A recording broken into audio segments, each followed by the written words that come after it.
idan marka ogaaw walaalkayga muslimka ahow haddaa dabaaldega sanadka cusub aad u dabaaldegtid oo gaaladu ay u dabaaldegayaan oo hoteelkaaga aad qurxisid oo hoteelkaaga aad ku saacidid oo gaarigaaga aad ku saacidid dadka maaragtaa dabaaldega gaalada ku waafaqaya ama ciidda gaalada ku waafaqaya hoteelkaaga aad u firaashtid oo hoteelkaaga aad ka ijaaratid waxa aad samaynayso ogaaw waa ficil uu kaaga beri noqday nabiyullaahi maxamed sala allahu wasalam wabaaraka calayhi waxaadna dhimanaysaa isagoo uu beri kaa noqday nabiyullaahi maxamed sala allahu wasalam wabaaraka calayhi ilaahayna kuma barakayn doono caafimaadkaaga iyo hantidaada iyo adduunyadaada iyo aakhiradaada ilaahay kuma barakayn doono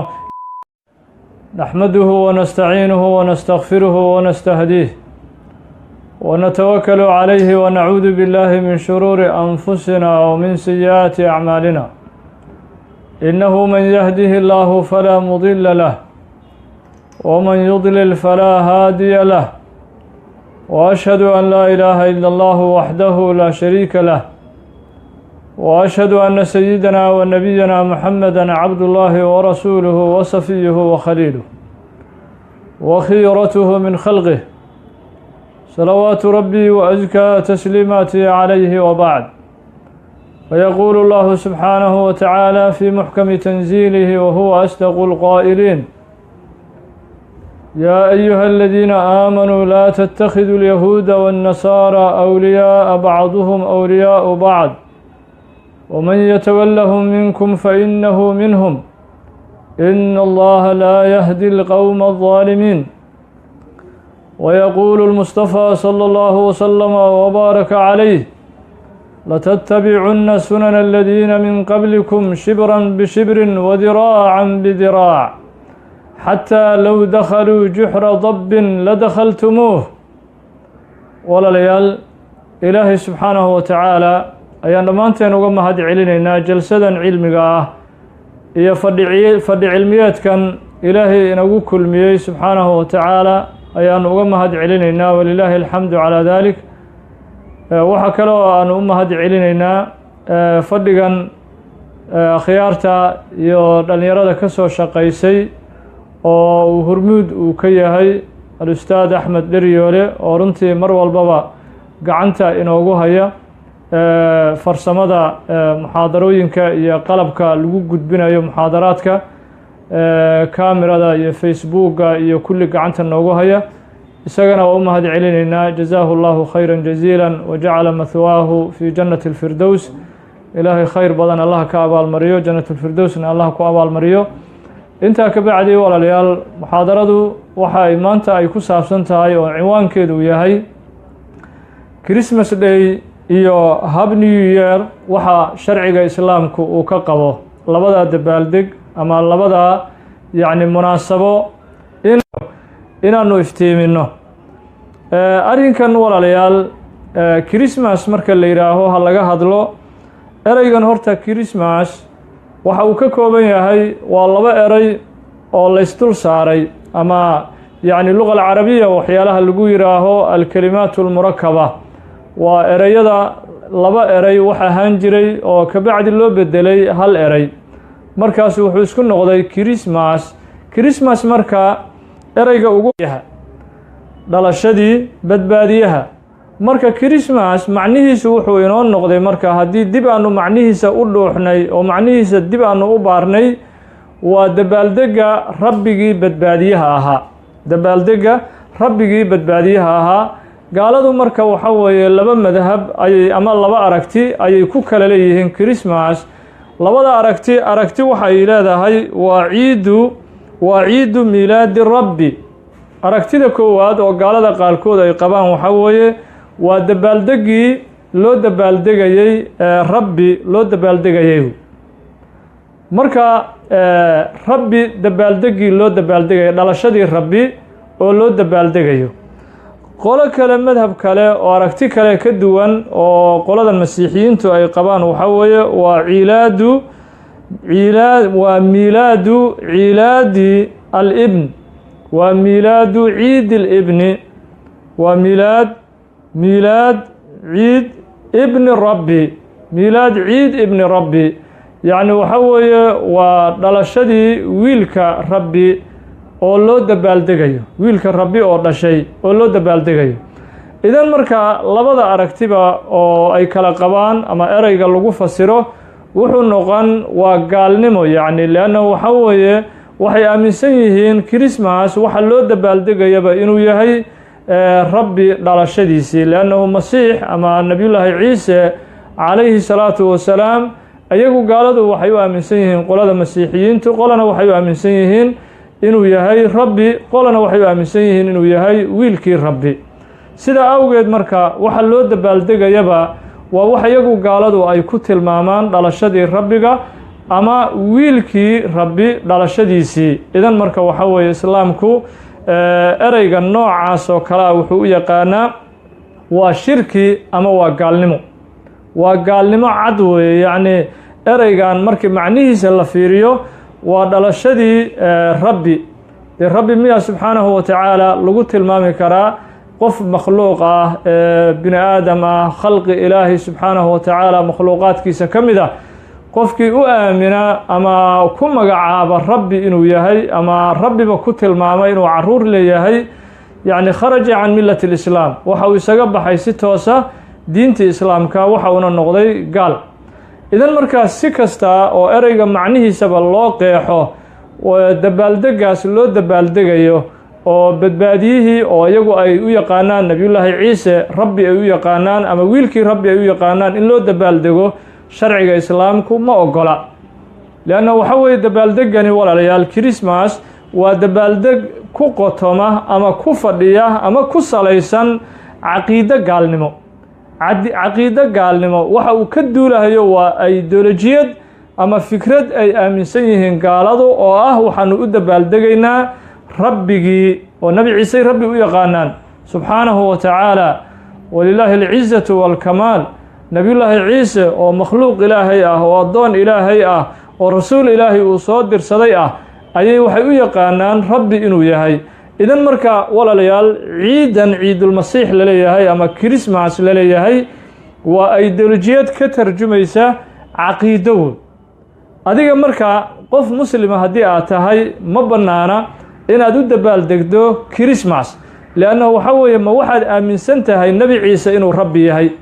ma waxaad aaminsan tahay in loo dabaaldegayo dhalasho rabbi wax rabbi ayagu ay ku tilmaameen walilaahi alcizatu waljalaalu walkamaal walilaahi almathalu laclaa subxaanahu wa tacaala camaa yasifuun idan marka waa ideolojiyad ka tarjumaysa caqiido waa fikrad ay aaminsan yihiin caqiido walaalkayga muslimka ah ama walaashayda muslimadda ahay waxaan marka kaaga digahayaa inaad ku waafaqdo gaalada dabaaldegyada ama ideolojiyada ay aaminsan yihiin fikradda ay aaminsan yihiin oo ah waxa loo dabaaldegayaba inuu yahay nabiyullaahi ciise ay ku tilmaameen ama ay u yaqaanaan rabbi ay u yaqaanaan sidaas awgeed ilaahay subxaanahu wa tacaala waxa uu inooga digay gaalada inaanu ka dhiganno kuwa aanu ku dayanno ama aanu xiriirino inaanu gaalada ka dhiganno rabbi subxaanahu wa tacaala waxa uu inooga digay qur'aanka kariimka ah ilaahay wuxuu leeyahay subxaanahu wa tacaala yaa ayuha aladiina aamanuu laa tattakhiduu alyahuuda waannasaara awliyaa dadka mu'miniinta ahow yahuudda iyo dadka kirishtanka ah ee nasaarada ah ha ka dhiganina dad aad xiriirisaan oo saaxiibo aad ka dhigataan oo dhaqamada aad ku waafaqdaan oo ciidaha aad ku waafaqdaan oo dabaaldegyada aad ku waafaqdaan muwaalaadka marka waxa weeye muwaalaatulkufaar walaalayaal waa xaaraan gaalada in maaragtaahay lala yeesho xiriir xagga dhaqanka ku saabsan ama xiriir ku saabsan xagga ciidaha ama xiriir ku saabsan xagga caqiidada ama xiriir ku saabsan xagga dabaaldegyadooda waa xaaraam ilaahay subxaanahu wa tacaala qur'aanka kariimka ah ayuu ku nahiyey laa tattakhiduu alyahuuda waannasaara awliyaa bacduhum awliyaau bacdin ayaga ayaa isxiriiriya yahuud iyo nasaara ilaahay uu leeyahay subxaanahu wa tacaala waman yatawallahum minkum fainahu minhum ilaahay subxaanahu wa tacaala wuxuu leeyahay qofkii xiriir la yeesha gaalada xiriir la yeesha yahuud iyo nasaara ku xiriiriya xagga caqiidada ku xiriiriya xagga dhaqanka ku xiriiriya xagga dabaaldegooda fainahu minhum ayaguu ka mid yahay ayuu ilaahay leeyahay subxaanahu wa tacaala ma waxaad raalli ku tahay in marka gaalada safkooda lagula soo shiriyo ama maalinta qiyaamaha ee la kurbaysan yahay ee dhibku uu jiro in gaalada safkooda aad ku soo biirto miyaad ku faraxsan tahay ama nafsadaada aad u ogolaan lahayd. sida awgeed walaalayaal nabigeena sallallahu wasallam wa baraka calayhi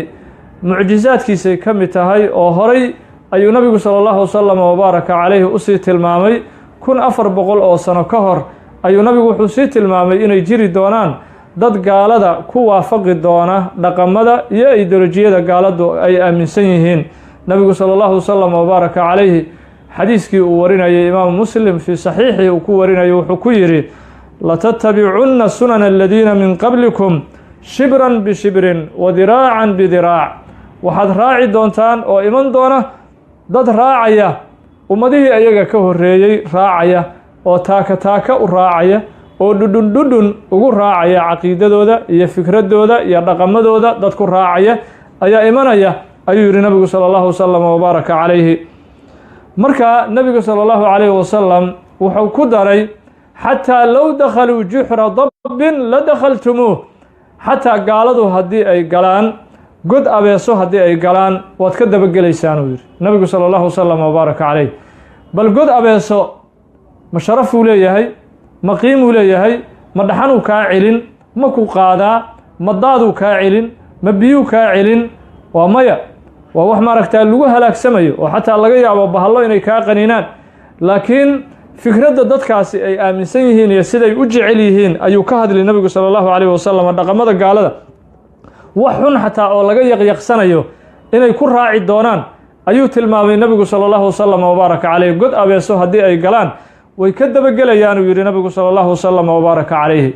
waxaa kaloo nabiga sala allahu wasalam wabaaraka calayhi xadiiskii imaamu tirmidi uu ku warinayey kitaabkiisa sunanka uu ku warinayey, waxaa nabigu sala allahu wasalam wabaaraka calayhi uu ka beri noqday qofkii gaalka isku shabaha ee xagga caqiidada, xagga lebiska, xagga dhaqamada, xagga yacni ciidahooda isku ekaysiiya. qofkaa nebi moxamed sala allahu wasalam wabaaraka calayhi uu ka beri noqday. xadiiskii tirmidi uu warinayay nabigu wuxuu ku yidhi sala allahu calayhi wasalam laysa mina man tashabbaha bigayrina laa tashabbahuu bilyahuudi waannasaara. wuxuu yidhi nabigu sala allahu wasalam wabaaraka calayhi annaga naga mid ma ahan qofkii isku ekaysiiya yahuudda iyo kirishtanka.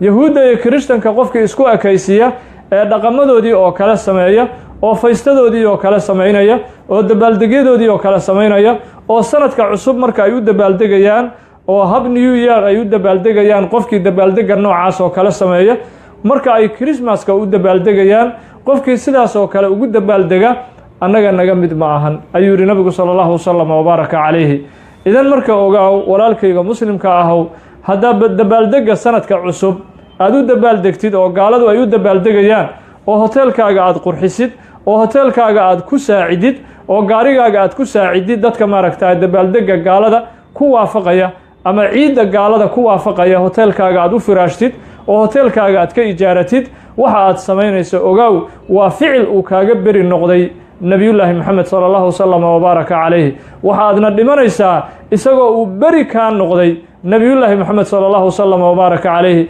ilaahayna kuma barakayn doono caafimaadkaaga iyo hantidaada iyo adduunyadaada iyo aakhiradaada ilaahay kuma barakayn doono, liannahu waxa weeye waxa aad xiriir la samaysay ama aad noolaynee dhaqankii cadowgii ilaahay. gaaladu waa cadowga ilaahay. laa tattakhiduu caduwii wa caduwakum awliyaa. ilaahay wuxuu yidhi dadka cadowga aniga ii ah ha ka dhiganina dad aad xiriirisaan. sidee qof ilaahay uu ku tilmaamay cadow uu ku tilmaamay oo cadowgii rabbi ah oo jiritaanka rabbi yacni ka soo horjeeda oo nebiyullaahi ciise u aaminsan inuu ilaah yahay ama badbaadiye uu yahay ama wiil ilaahay uu yahay qof u aaminsan, sidee ugu waafaqday dhaqankaaga? sidee maaragtaa yacni adiga hoteeladaada aad ugu soo dhoweyn dhaqamada noocaas oo kale ah? sidaa awgeed a'immada islaamka waxa ay ka digeen in ciidaha gaalada in lagu waafaqo inaysan diinta ogolayn. xataa waxaa jira sheekh xanafi ahaa oo la odhan jiray abu xafsin annasafi min a'immati alxanafiya, isagu meesha ugu dambaysuba gaarsiiyey maalinta gaaladu ay ciidaysanayaan mahrajaanka ay dhigayaan. waxa uu yidhi sheekhaasi abu xafsin annasafi sida uu soo guurinayo xaafid ibnu xajar alcasqalaani fii kitaabihi fatxi ilbaari uu ku soo guurinayo, wuxuu yidhi man ahdaa fiihi baydatan faqad kafar. maalinta gaaladu wuxuu yidhi ay dabaaldegayaan oo sanadka ay u dabaaldegayaan oo ciidahooda ay u dabaaldegayaan qofkii hal ukun qof hadiye ugu geeya isagoo ula jeeda inuu gaaladii ciidan iyo dabaaldegan uu ku waafaqo ukun qofkii qof u hadiyeeya maalinta isagoo gaalada ku waafaqaya kuna faraxsan ciidooda faqad kafara wuu gaaloobuu yidhi xaafidka ka soo guuriyey sheekhan la yidhaaho abu xafsin annasafi min a'immati alxanafiya xataa culimmada qaara qaba in lagu gaaloobayo ciidaha gaalada qayb xanafiyada ka mida waxay qabaan ciidaha gaalada in lagu waafaqo in xataa ay tahay yacni gaalnimo ay tahay oo qofku uu ku gaaloobayo sidaa awgeed marka walaalayaal nabigeena sala allahu wasalam wabaaraka calayhi sida uu uga digayey ummaddiisa in ay ku kadsoomaan ama ay waafaqaan ciidaha iyo dabaaldegyada gaalada xadiiskii imaamu axmed iyo abu daawuud iyo nasaa'i saddexdooduba ay warinayeen waxa uu tilmaamayey qadima rasuulu llaahi sala allahu wasalam wabaaraka calayhi almadiina walahum yowmaani yalcabuuna fiihimaa xadiiskaasi wuxuu tilmaamayey imaam axmed iyo abu daawuud iyo nasaa'i ay warinayeen nabigu sala allahu wasalam wabaaraka calayhi waxa uu soo galay magaalada madiinatulmunawara iyaga oo leh reer madiino 2 maalmood oo ay dabaal degaan oo ay cayaaraan 2 maalmood ay reer madiino ay cayaari jireen ayuu nabigu ugu yimid sala allahu wasalam wabaaraka calayhi markuu maka ka soo hijrooday markaasuu nabigu sala allahu wasalam wabaaraka calayhi wuxuu yidhi maa haadaani alyowmaan 2 maalmood oo dabaaldegaysaan maxay yihiin maxaad ula jeedaan ayuu ku yidhi nabigu sala allahu wasalam wabaaraka calayhi markaasay waxay yidhaaheen kunnaa nalcabu fiihimaa fi ljaahiliya rasuulka ilaahayo waa dhaqan xilligii jaahiliyada aanu wadan jirnay oo inta aanaanu soo islaamin oo islaamnimada intaanaanu soo gelin oo gaalada xilligii aanu ahaan jirnay gaaladii hore dhaqankoodii weeyo intaan gaal ahayn xataa 2 maalmood waxaynu ahaayeen maalmo aanu ciidaysanno ama aanu dabaaldegno nabiga marka sala allahu wasalam wabaaraka calayh wuxuu ku yidhi in allaha tacaala qad abdalakumaa khayran minhumaa yowma aladxaa wa yowma alfidri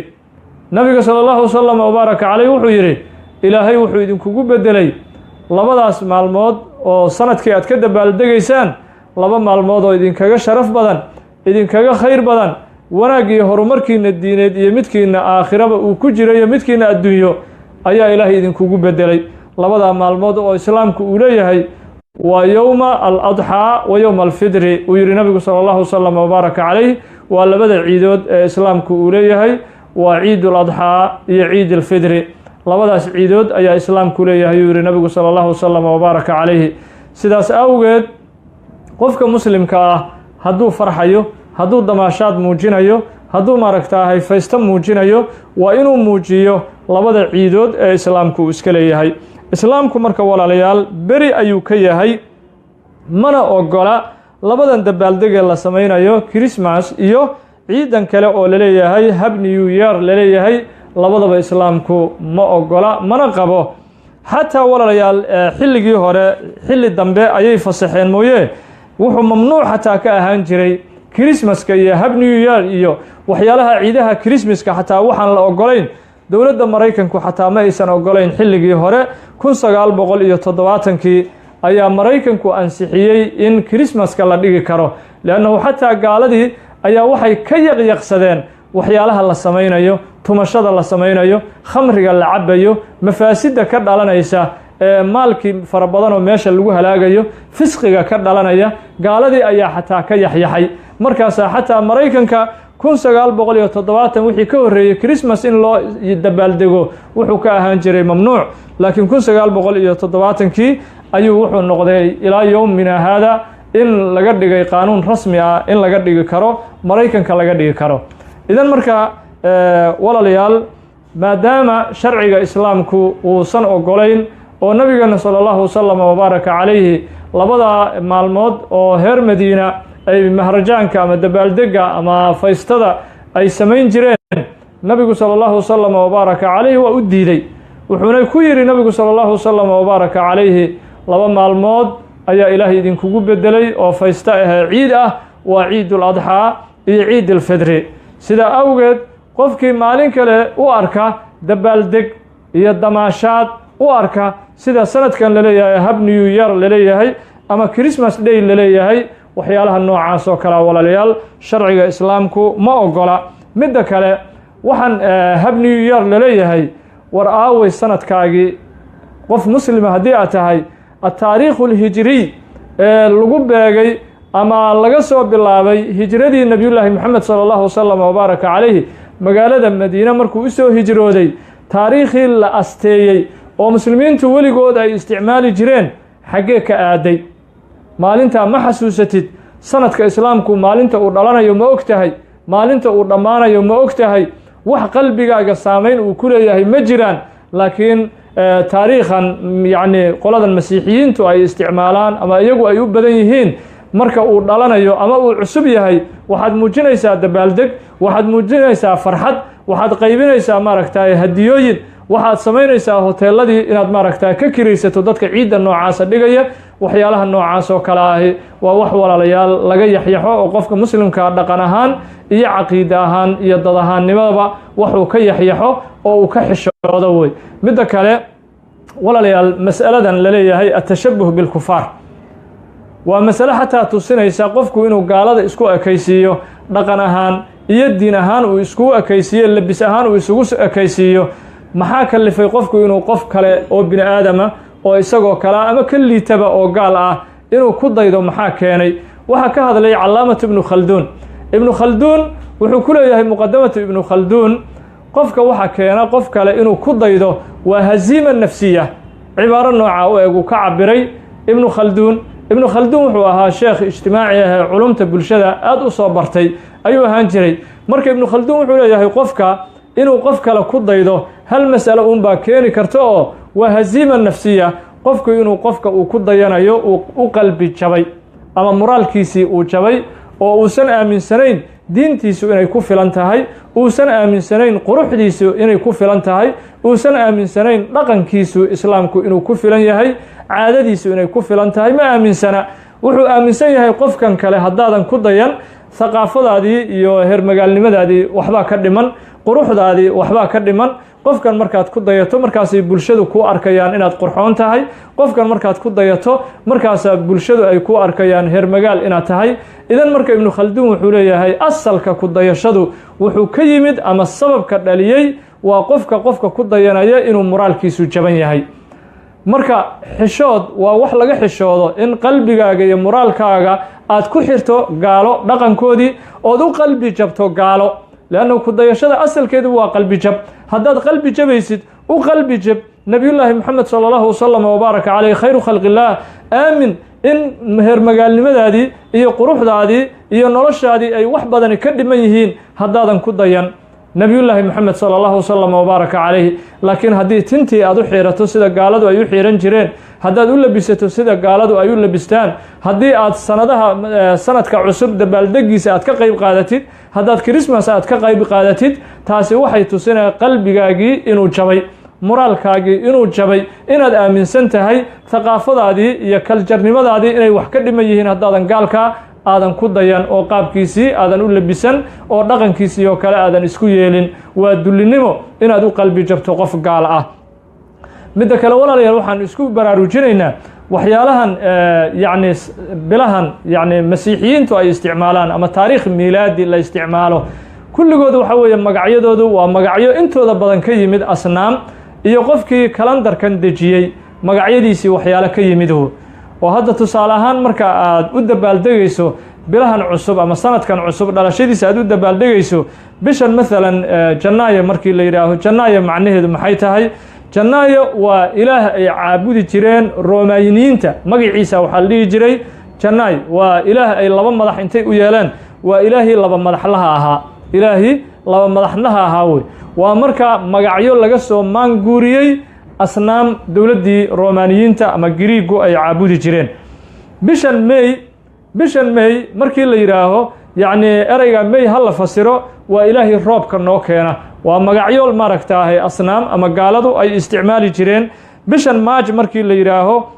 waa ilaahay dagaalka yacni waa ilaah dagaalka nagu guureeya ayay aaminsanaan jireen waa sanam magiciis ayuu ahaan jiray bishan la leeyahay julaay la leeyahay waa ninkii sameeyey kalandarka sameeyey 12 bilood habkaas nidaamka kalandarka ninkii sameeyey magaciisii weeye bishan la yiraaho July idan marka waxa weeye waxaad u dabaaldegayso waxaad ogaataa waa magacyo asnaam iyo gaalo ay lahaan jireen waxaad u dabaaldegayso ood ku tilmaamayso hab new year aad ku tilmaamaysid oo aad leedahay waa sanadkii cusub oo waan u dabaaldegi sida awgeed waxaanu ka wacyi gelinaynaa walaalayaal qof walba oo muslim ah inay maaragtay dhaqanka noocaas oo kala ah inay maaragtay yeelato oo labada maalmood in diinta islaamku aysan ogolayn ayaan u sheegaynaa qof walba ee muslima ee dhaqankiisa doonaya inuu ka naxo oo mustaqbalkiisa doonaya inuu ka naxo oo diintiisa doonaya inuu ka naxo sida awgeed walaalayaal iska jira waxyaalaha noocaas oo kala ah mar walba ha ku dhaqminina hoteeladiina ha u furinina guriyihiina ha u furinina dhaqamada noocaas oo kala waxay keenayaan dulinimo iyo qalbi jabnimo iyo moraalkaagiyo jabay diintaadiyo maaragtay meel aad uga dhacday noloshaadii adduunyo iyo midaadii aakhiro oo khasaarisay kalimadeedii intaas ayaan ku soo koobi hada oo billahi tawfiiq والسلام عليكم ورحمة الله وبركاته